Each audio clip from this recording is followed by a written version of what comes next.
Hello guys, તમારા બધાનું mini વ્લોગમાં સ્વાગત છે। શિયાળાની ઠંડી હતી તો આપણે ફ્રેન્ડ સર્કલે મળીને વિચાર્યું લીલા ચણાના શાક ને રોટલાનો પ્રોગ્રામ કરી। તો જો બધાય અલગ અલગ તૈયારી કરે છે। આપણે કુકરની સીટી જોવા જ પહોંચી ગયા હતા અને આ નાનકડું એક બાવોય આપણા ફ્રેન્ડમાં છે એડ કરેલું, તો પછી એને સુવડાવવા એના મમ્મી લાગી ગયા હતા અને હયાન ને એનો ફ્રેન્ડ ક્રિયાંશ ટ્રેક્ટર લઈને એ માંડ્યા હતા ધૂળ ભરવા। એ કે આપણે આટલી ધૂળ ભર લેવી કે મકાન સણાઈ જવું જોઈએ કે। અને આ હયાનના નાની માં છે એ રોટલા કરતા હતા અને એના ડેડી રોટલા શીખતા હતા। એ કે કોક દીક આપણને એના મમ્મા ખાવા ન દે એકલાને બનાવવા તો થાય કે, એટલે બેસી ગયા હતા રોટલા કરવા માટે। જોવો છે ને કેવા મસ્ત રોટલા થાય છે, જોઈને બધાને મોઢામાં પાણી આવી ગયું છે ને।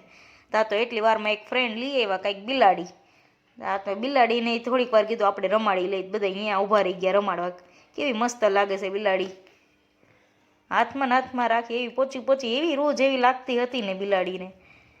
તો આ બેનને બાવલું હુઈ ગયું એટલે પછી એ લાગી ગયા શાકનો વઘાર કરવા માટે।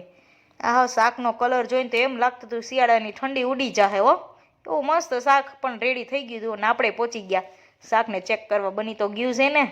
એટલી વારમાં તો જેન્ટ્સને ભૂખ લાગી ગઈ તો નીચે પ્લાસ્ટિકનો કાગળ પાથરીને આપણે તો રોડ ઉપર જ બેસી ગયા હતા જમવા બધાય। પહેલાં કીધું જેન્ટ્સ બધાને જમાડી લઈ એટલે હું બેસી ગઈ હતી પીરસવા માટે। જો બધાય કેવા મસ્ત મોજથી ખાય છે ને।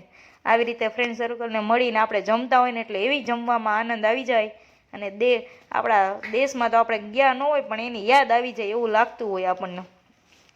એટલી વારમાં તો આપણને ભૂખ લાગી ગઈ એટલે આપણે વારી લીધી પલોઠી અને ચાલુ કરી દીધું જમવાનું। જો હયાનભાઈ મસ્તી કરે છે ને, એને જમવામાં ફૂલ મજા આવી ગઈ। જેને પણ આ શિયાળાની ઠંડીમાં લીલા ચણાના શાકનો આવી રીતે ફ્રેન્ડ સર્કલ જોડે પ્રોગ્રામ કર્યો એ કમેન્ટ કરજો। એટલી જ વારમાં જો આ બેનને ખબર નહીં કંઈક દયાબેન જેવું કંઈક પૈનમાં આવી ગયું એવું લાગતું હતું, થોડીક કોમેડી કરી લીધી જમતા જમતા આપણે। પછી ફાઇનલી બધાએ જમીન નવરા થઈ ગયા એટલે આપણે બધાએ બેસી ગયા તાપણું કરવા માટે। સારું ચાલો ગાઈસ, હવે આપણે વ્લોગને એન્ડ કરી છીએ। બાય બાય, જય શ્રી કૃષ્ણ। અમારો વ્લોગ ગમતો હોય તો લાઈક કરો, શેર કરો, સબસ્ક્રાઈબ કરો।